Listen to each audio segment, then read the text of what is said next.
at dinidiktahan ng Diyos. Yes! Inspired Word of God. Inspired Word of God. And then preserved para makarating sa atin. So this is not only preserved, but this is inspired. Kaya meron tayo itong ating authority. How do you know that you are saved? How do you know that if you die, you are going to heaven? My Bible tells me so. Let the church tells me so. Let the pastor tells me so. Let the priest tells me so. Let the pope tells me so. But my Bible tells me so. Whosoever shall call upon the name of the Lord shall be saved. I heard the gospel 1970.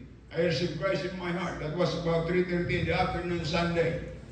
Tinanggap ko ang Panginoon sa sarili kong tagapagligtas. Since then, I know if I die, anytime, I know for sure I'm going to heaven. I'm not bragging. It's by the grace of God. That's why salvation is free.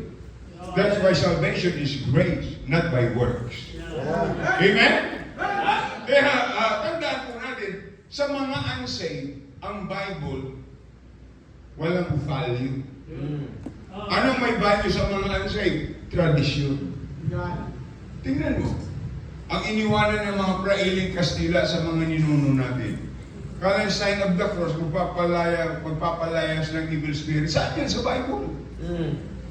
Hindi mahalaga ang cross. Ang mahalaga yung message of the cross. Why? Because Jesus was died on the cross. Ano yung cross noon? Pinakang silya elektrika ngayon. Kaya nga nakapako yung dalawang tulisan at magnanakaw. Mayroon nang naka-schedule nun. Na naka-schedule ay si Barabas. Piyesta ng Pasko, every piyesta ng Pasko, nagpapalaya ng isang bilanggo at nagpapako ng isang bilanggo. Ay hinuli nila si Kristo. Iniharap kay Gobernador Pilato. Ang sabi ng Gobernador Pilato, bayan, wala akong makita ang kasalanan sa taong ito. Kay Kristo. Sino ang dapat ipako at sino ang dapat palayain? Ano sigaw ng bayan?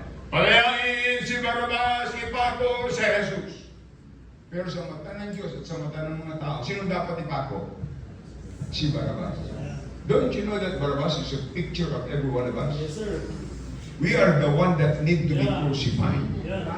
But Jesus took our sin and He gave Himself. That's why before His death, He said, it is finished. Amen. Tapos na ang sentensya, tinubos ko na kayo. Receive Him by faith. Of what He has done, that He died, buried, and rose again. When you receive Him by faith, sabi ng Bible, your sins were forgiven and you have eternal life. John 1:12, but as many as receive Him, to them give He power to become what? Sons of God. Even to them that believe on His name. That's why salvation is free. Ngayon, ang ibang simbahan, ibang Kristo ang kanilang pinapaniwalaan. Ang ibang simbahan, pinaniwalaan ang Kristo hanggang ngayon, ninyo pa.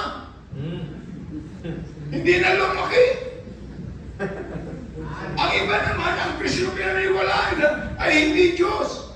Si Kristo daw ay hindi Diyos. Kasi si Kristo nagsabi, ako'y taong nagsasaysay. Ay kasi nga nagkatawang tao. Kaya tayo pinaniwalaan natin whatever the Bible says, that is what we believe. Sabi ng Bible, si Kristo ay Diyos, ay Diyos.